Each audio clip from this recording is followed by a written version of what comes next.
Hi, I'm Dr. Michael Sheehan. We're doing a COVID series here on coping with COVID-19, and this is a hard one for me personally. So let's jump into it. I just looked at the statistics. We're over 80,000 now have died from this COVID-19, and this show is for the families and relatives and friends of those 80,000. I want to talk today about death warps. Death warps is extremely important to me personally because it almost killed me. Um, um, it's a hard one for me to talk about. Uh, Way back in the 60s, I had a terrible experience. My little brother, the best way to describe him was Forrest Gump. He was straight S for grades, straight A's for effort, and one of the most loved kids in our community. Everybody watched out for him, took care of him, and I figured I'd spend a lifetime taking care of him. When I was 21 years old, he was 20 years old. I have an older brother also, a year older. He was killed, and he was killed on the job I got him. I got him a job with the highway department. I was in engineering school at the time. That was before I studied psychology. And I told him about the summer jobs that were available through the Highway Commission, and he applied, got the job. He got the job, and he was being paid $15 an hour in 1965. Then on June 22nd, 1965, he was run over by a truck and killed. And that was the end of my happy life. I believed I was caught in a death warp.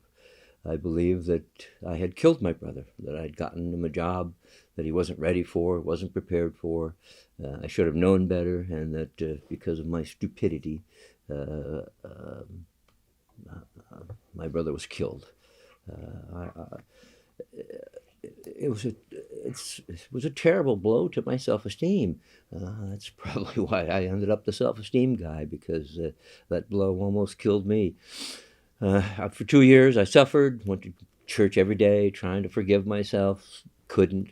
2 years later, I started in graduate school at St. Louis University on the PhD program. Went down there in August for the summer and went to Gaslight Square and uh, decided I was going to party a bit, and ran into some folks that introduced me to methamphetamines. And the first night, August 4th, 5th, and 6th of 1967, I'll never forget. In that 48-hour period, I became addicted. I went to jail. And it was the beginning of 2-year odyssey of being addicted to methamphetamine. And and while I was addicted, the funny thing was, the first time I did it, I was healed. And I realize now that this was artificial self-esteem. My self-esteem was healed because that drug had taken the place of my precious self-esteem. And when I didn't have the drug in me, the self-esteem crashed again. I needed that drug for the self-esteem. 2 years down the pike, I finally went to therapy myself. With Carl Rogers people at the Center for the Studies of the Person in San Diego, California. I was in therapy for a month, basically, learning how to be a therapist. And during that month, healed myself with the help of those therapists. And to this day, 50 years later, realize that's the reason I put so much trust in psychotherapy and treatment for emotional disorders, because it healed me.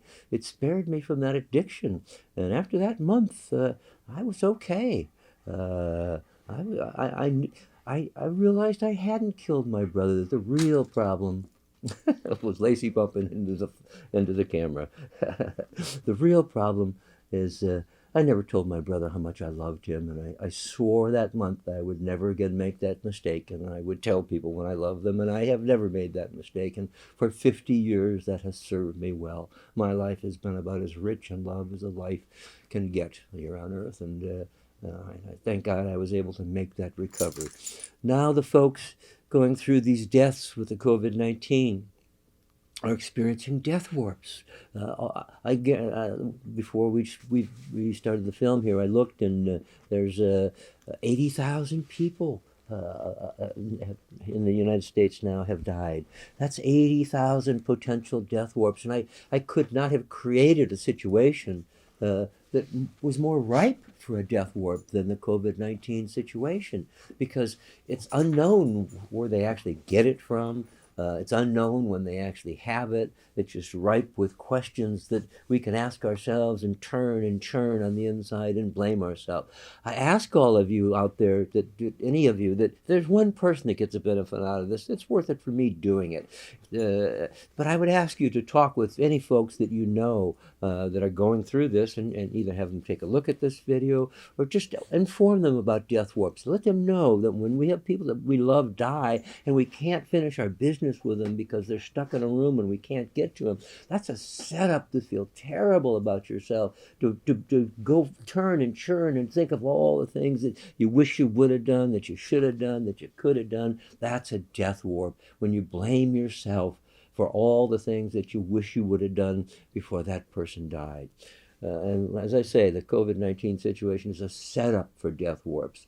Let folks know out there, it's not their fault. Here's what's really important to know to do. First of all, it's important to know how to come out of yourself, see yourself in the picture, and look and watch what happened. And when you get that outside view, you learn that, no, I'm blaming myself way too much. For 50 years in therapy, I've watched people tell me their story. And over again, what they would tell me is, once they told me their story, they didn't make it go away, but it shrunk it down to something that was much more manageable. And so when people would call me a shrink, I would always take that as a compliment, because that means, yeah, I'm the guy that they can talk to and take a big problem and shrink it down into a little manageable problem. So if you are out there and you're suffering from a death warp, talk to somebody about it. Talk to a counselor, a therapist, a friend, a priest. Just the act of talking about it helps you get it out of you, put it on the outside of you where you can see it, and not be so crazy about blaming yourself. And like I say, I got so crazy blaming myself, I tried to kill myself at one point, and so I'm just very tuned into this. And so throughout the course of my career, I've watched for it, I've noticed it, and over and over again, I've found it in folks out there who really didn't know they had it. And my daughter, who's also a psychologist that I supervise, her very first case turned out to be a death warp case, and because she knew my history and knew the situation, she was able to deal with it and manage it and treat it successfully. It's very treatable.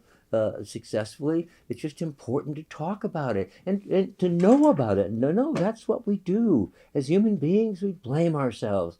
And the more ambiguous and unclear the situation, the more likely we are to blame ourselves. And that's what we have with the COVID-19 thing.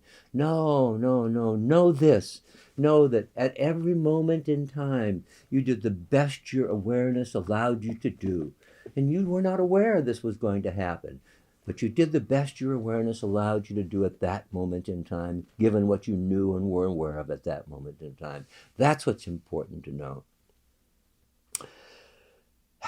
Again, to folks out in Columbus, Ohio, where my daughter lives, any of you folks that check in with these, thanks. I appreciate you paying attention. Spread the word about the death warp to any families that you know that have been affected by this. And if there's any way I can help, any information I can help with, feel free to contact me through the website at theselfesteemgame.com.